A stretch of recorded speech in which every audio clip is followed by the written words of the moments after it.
اعوذ باللہ من الشیطان الرجیم بسم اللہ الرحمن الرحیم الم تر ان اللہ انزل من السماء ماء، کیا تم نے دیکھا نہیں کہ اللہ نے اتارا آسمان سے پانی، فسلکہ ینابیع فی الارض، پھر اس کو چلا دیا چشموں کی شکل میں زمین میں، ثم یخرج بہ زرعا، پھر انہی کے ذریعے سے نکالتا ہے، اس کے ذریعے سے نکالتا ہے وہ کھیتی کو، مختلف الوانہ، جس کے رنگ ہیں مختلف، ثم یہیج، جو پھر وہ کھیتی جو ہے تیار ہو جاتی ہے، بڑی اس کے شان و شوکت ہوتی ہے، فتراہ مصفرا، پھر دیکھتے ہو کہ وہ زردی مائل ہو گئی، ثم یجعلہ حطاما، پھر وہ کھیتی کٹ گئی اور اب یوں سمجھیے کہ وہاں خاک اڑ رہی ہے، یا یہ کہ توڑی کے کوئی تنکے کہیں کہیں پڑے ہوئے نظر آ جائیں گے، چورا ہو گئی۔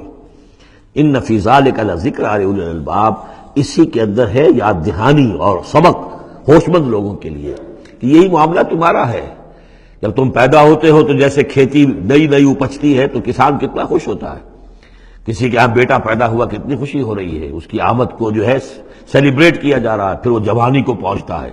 پھر اس کے بالوں میں سفیدی آئی، اعصاب جو ہے اور جو قوا کمزور پڑے، اور پھر اس کے بعد وہ قبر میں اتار دیا گیا، مٹی ہو کر مٹی میں پھر مل گیا۔ تو یہ life cycle, human life cycle, بس یہ ہے کہ یہ 50 60 30 40 برس کا ہے، وہ چند مہینے کے اندر اندر سب کچھ ہو جاتا ہے، سائیکل وہی ہے، وہ بھی لائف ہے، یہ بھی لائف ہے۔ The plant life and animal life, biology کی یہ دو شاخیں ہیں، باٹنی ہے تو biology, life the science of life, اس کے دو حصے ہیں، باٹنی ہے، زوالوجی ہے، حیوانات کی لائف اور نباتات کی لائف۔ افمن شرح اللہ صدرہ، پھر وہی حذف کا موضوع کا اسلوب آ رہا ہے، افمن شرح اللہ صدرہ للاسلام فہو علی نور من ربہ، بھلا وہ شخص کہ جس کے سینے کو اللہ نے کھول دیا ہو اسلام کے لیے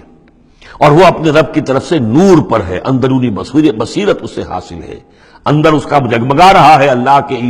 ایمان کے ذریعے سے، اور جو بصیرت اللہ نے اسے عطا کر دی ہے۔ اب پھر آگے اس کو چھوڑ دیا گیا، کیا مطلب ہے؟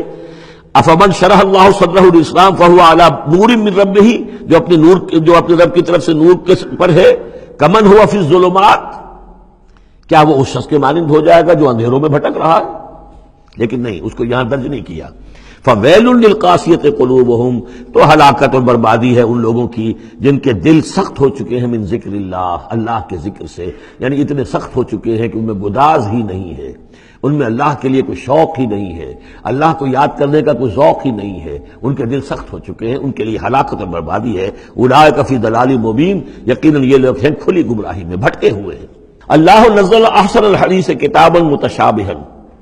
اللہ نے اتاری ہے بہترین حدیث۔ اصل میں ہمارے ہاں یہ لفظ حدیث جو ہے اس کے ایک ہی معنی لوگوں کو معلوم ہے، حدیث قرآن ہے، حدیث ہے، حدیث سے مراد ہے حدیث رسول صلی اللہ علیہ وسلم۔ قرآن مجید میں کہیں حدیث کا لفظ حدیث رسول کے لیے نہیں آیا، ویسے حدیث کا لفظ صحیح ہے، حدیث رسول ہے، وہ اس میں کوئی شک نہیں، لیکن ہمیں جاننا چاہیے قرآن کی اصطلاح کیا ہے۔ بہترین حدیث قرآن ہے، فَبِأَيِّ حَدِيثٍ بَعْدَهُ يُؤْمِنُونَ، اس قرآن کی جیسی حدیث کے آنے کے بعد اب اور کس چیز پر ایمان لائیں گے؟ تو یہاں پر بھی لفظ حدیث آ رہا ہے، اللہ کا کلام ہے یہ، تو اللہ نزل احسن الحدیث، اللہ نے بہترین بات نازل فرمائی ہے، بہترین کلام نازل فرمایا ہے، کتاباً، کتاب کی صورت میں، متشابہاً، اس کے مضامین بہت متشابہ ہیں۔ اب جیسے ہم دیکھ چکے ہیں کہ 7 جگہ تو قصہ آدم و ابلیس آ رہا ہے، حالانکہ اس میں ہر جگہ کوئی نہ کوئی نئی بات ہے، کچھ نہ کوئی فرق ہے، لیکن یہ کہ 7 جگہ آ رہا ہے، مشابہ تو ہے نا۔ قرآن کو جو شخص پڑھ رہا ہے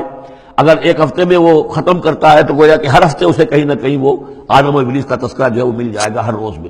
تو اس طریقے سے یہ کہ جو اہم مضامین ہیں وہ قرآن مجید میں اس طریقے سے لائے گئے ہیں کہ صورتیں مشابہ ہیں، صورتوں کے جوڑے ہیں، مثانیہ دہرائی ہوئی یا جوڑوں کی شکل میں دونوں معنی ہو سکتی ہیں اس کی۔ تقشعر منہ جلود الذین یخشون ربہم، جن لوگوں کے اندر اللہ کی خشیت ہے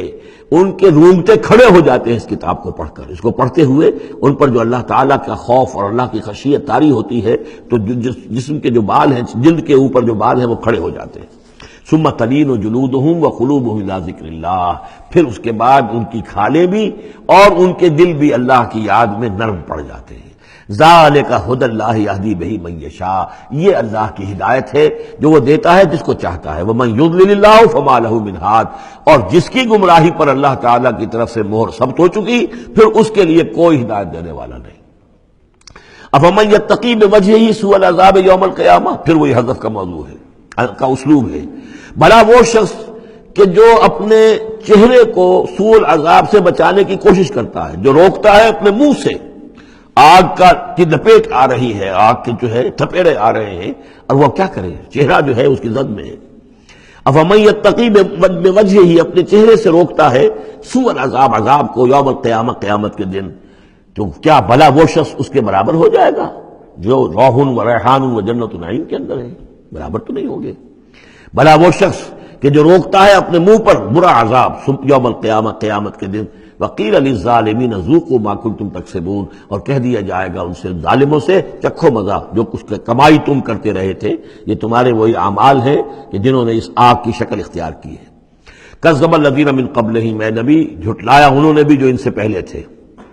فآتاہم العذاب من حیث لا یشعرون، تو ان پر آ دھمکا عذاب وہاں سے جہاں سے انہیں گمان تک نہیں تھا۔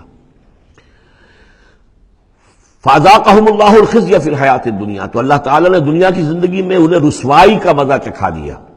وَلَعَذَابُ الْآخِرَةِ أَكْبَرُ، آخرت کا عذاب بہت بڑا ہے۔ لَوْ كَانُوا يَعْلَمُونَ، کاش کہ انہیں معلوم ہوتا۔ صدق اللہ العظیم۔